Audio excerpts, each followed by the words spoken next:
నమస్కారం ETV news కు స్వాగతం 140 కోట్ల మంది సంకల్పించుకుని ఒకే దిశలో ముందడుగు వేస్తే 2047 నాటికి భారత్ అభివృద్ధి చెందిన దేశంగా మారుతుందని ప్రధాని నరేంద్ర మోదీ ఉద్ఘాటించారు. భారత్ను తయారీ రంగానికి కేంద్ర బిందువుగా తీర్చిదిద్దేందుకు విదేశీ పెట్టుబడులు అందిపుచ్చుకోవాలని రాష్ట్రాల్ని కోరారు. దేశంలో సెక్యులర్ సివిల్ కోడ్ అవసరాన్ని నొక్కి చెప్పారు. దేశం ప్రథమం, జాతిహితమే సర్వోన్నతం అనే ఏకైక లక్ష్యంతోనే తమ ప్రభుత్వం సంస్కరణలు అమలు చేస్తున్నట్లు తెలిపారు. 2036లో ఒలింపిక్స్ నిర్వహణకు ప్రయత్నిస్తున్నట్టు ప్రకటించారు.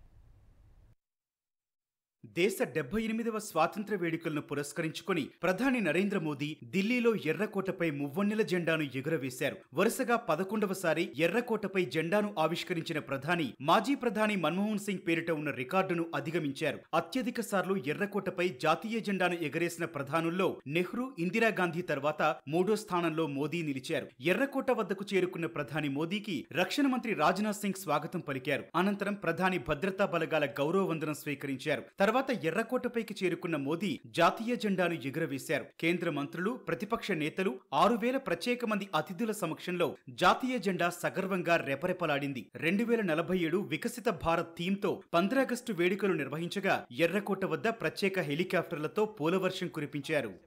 मन में फूल खिल रहे हैं और आकाश से भी पुष्प वर्षा हो रही है.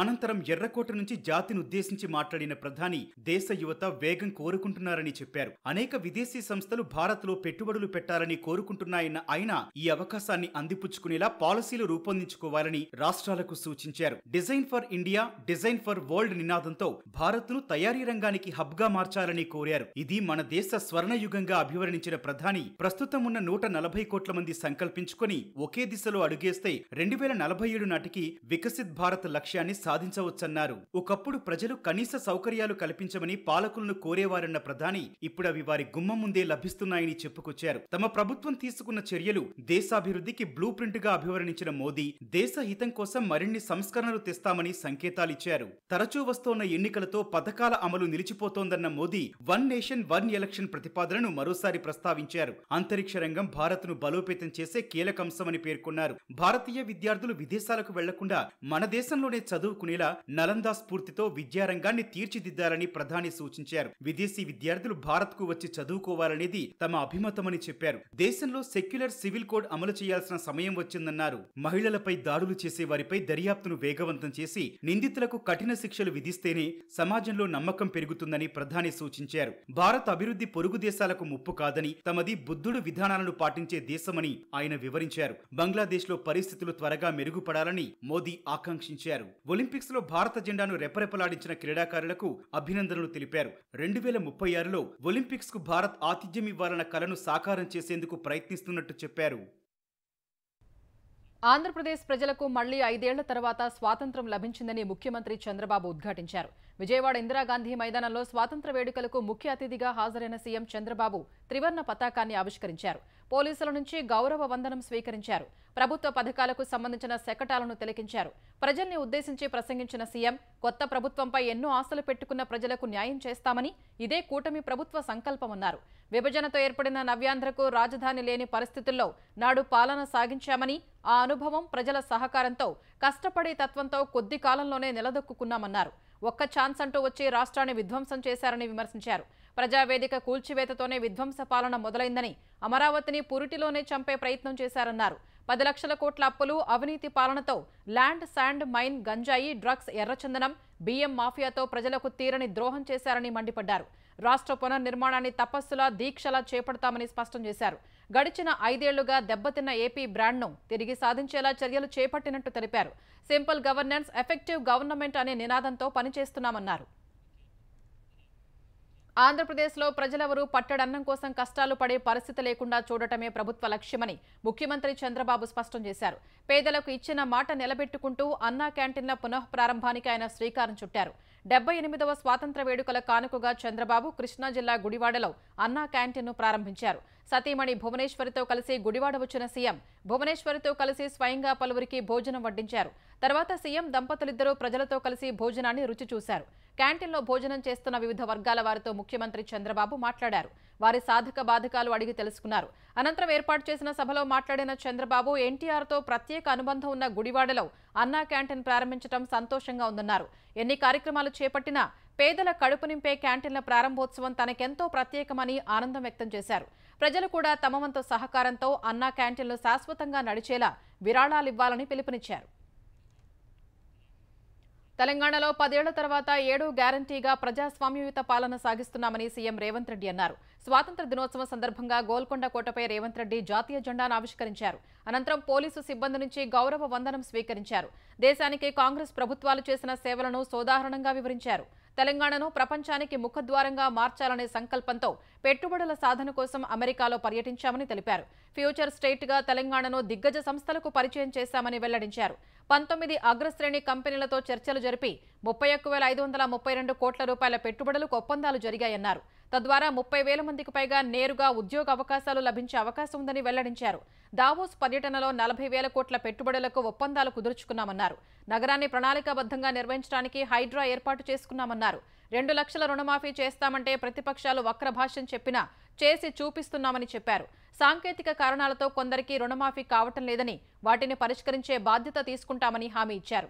అర్హులైన రైతులందరికీ రైతు భరోసా అందిస్తామని సీఎం రేవంత్ రెడ్డి స్పష్టం చేశారు. గోదావరి జలాలను కృష్ణమ్మ వడిలోకి చేర్చేలా సీతారామ ఎత్తిపోతల పథకంలో భాగంగా నిర్మించిన పూసుగూడెం 2వ పంప్ హౌస్ ను ముఖ్యమంత్రి రేవంత్ రెడ్డి ప్రారంభించారు. భద్రాద్రి కొత్తగూడెం జిల్లా పూసుగూడెం వద్ద పంప్ హౌస్ ను స్విచ్ ఆన్ చేసి నీటిని విడుదల చేశారు. అనంతరం సీతారామ ప్రాజెక్టు పైలాన్ ను ముఖ్యమంత్రి రేవంత్ రెడ్డి ఆవిష్కరించారు. ఈ కార్యక్రమాల్లో మంత్రులు ఉత్తమ్ కుమార్ రెడ్డి, తుమ్మల నాగేశ్వరరావు, పొంగులేటి శ్రీనివాసరెడ్డి పాల్గొన్నారు. అంతకుముందు సీతారామ ప్రాజెక్టు మొదటి పంప్ హౌస్ ను మంత్రి కోమటిరెడ్డి వెంకటరెడ్డి, 3వ పంప్ హౌస్ ను ఉప ముఖ్యమంత్రి భట్టి విక్రమార్క ప్రారంభించారు. నీటి విడుదల తర్వాత పూజలు నిర్వహించారు.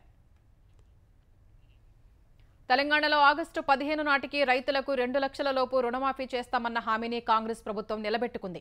ఖమ్మం జిల్లా వైరాలో జరిగిన బహిరంగ సభలో 3వ విడత రుణమాఫీ ప్రక్రియను సీఎం రేవంత్ రెడ్డి ప్రారంభించారు. సుమారు 14.45 లక్షల మంది రైతుల ఖాతాల్లో మాఫీ సొమ్ము జమ చేసే ప్రక్రియను ఆరంభించారు. ఇప్పటికే 2 విడతలుగా 1.5 లక్షల వరకు రుణాలను మాఫీ చేయగా 3వ విడతగా 2 లక్షల వరకు ఉన్న రుణాలు మాఫీ చేస్తున్నారు. ముఖ్యమంత్రి రేవంత్ రెడ్డి రాత్రి ఢిల్లీ వెళ్లనున్నారు. ఈ సాయంత్రం గవర్నర్ అట్ హోం కార్యక్రమం తర్వాత రేవంత్ రెడ్డి ఢిల్లీ బయలుదేరనున్నారని పార్టీ వర్గాలు తెలిపాయి. 2-3 రోజులు హస్తనలోనే ఉండనున్న సీఎం రేపు ఫాక్స్కాన్ ప్రతినిధులతో సమావేశమై తెలంగాణలో పెట్టుబడులకున్న అవకాశాలను వివరిస్తారు. ప్రభుత్వం నుంచి అందే సహకారంపై విశదీకరిస్తారు. తర్వాత కాంగ్రెస్ అధిష్టానంతో భేటీ కానున్న రేవంత్ నూతన పీసీసీ అధ్యక్షుడి ఎంపిక, మంత్రివర్గ విస్తరణ, నామినేటెడ్ పోస్టుల భర్తీ తదితర అంశాలపై చర్చించనున్నారు. మాజీ ప్రధాని రాజీవ్ గాంధీ విగ్రహం ఆవిష్కరణ కార్యక్రమానికి రావాలని సోనియా గాంధీని, వరంగల్లో రైతు కృతజ్ఞత సభకు హాజరు కావాలని రాహుల్ గాంధీని ఆహ్వానించనున్నట్లు పార్టీ వర్గాలు తెలిపాయి.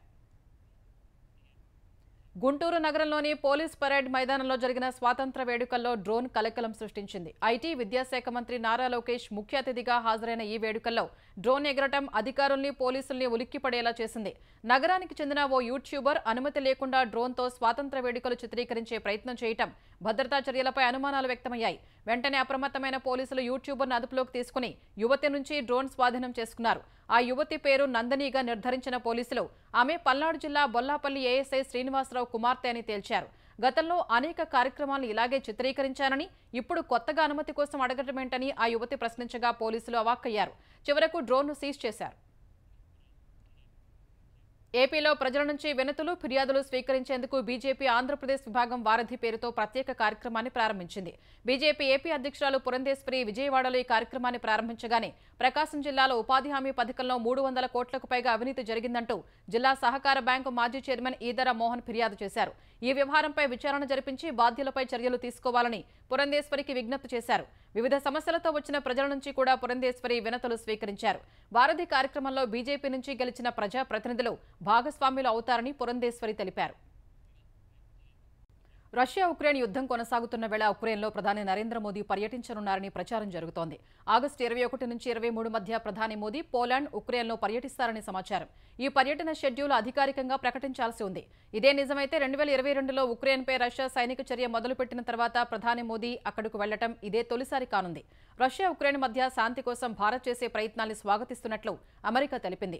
అయితే ప్రధాని కార్యాలయమే ఆయన ఉక్రెయిన్ పర్యటన గురించి చెప్పాల్సి ఉంటుందని అమెరికా విదేశాంగ శాఖ ఉప ప్రతినిధి వేదాంత పటేల్ అన్నారు. అనేక విషయాల్లో భారత భాగస్వాములతో తాము నిరంతరం సంప్రదిస్తున్నట్లు ఆయన చెప్పారు. అందులో ఉక్రెయిన్లో శాంతి కూడా ఉందని పటేల్ వెల్లడించారు. సమాజంలో ద్వేషాన్ని వ్యాప్తి చేసేందుకే విభజన గాయాల స్మారక దినాన్ని నిర్వహిస్తున్నారని కాంగ్రెస్ అధ్యక్షుడు మల్లికార్జున ఖర్గే కేంద్ర ప్రభుత్వంపై మండిపడ్డారు. స్వాతంత్ర దినోత్సవం సందర్భంగా ఢిల్లీలోని ఏఐసీసీ ప్రధాన కార్యాలయంలో మాట్లాడిన ఖర్గే బ్రిటిష్ వారి విభజించు పాలించు విధానాన్ని సంఘ పరివార్ ప్రోత్సహిస్తోందని అన్నారు.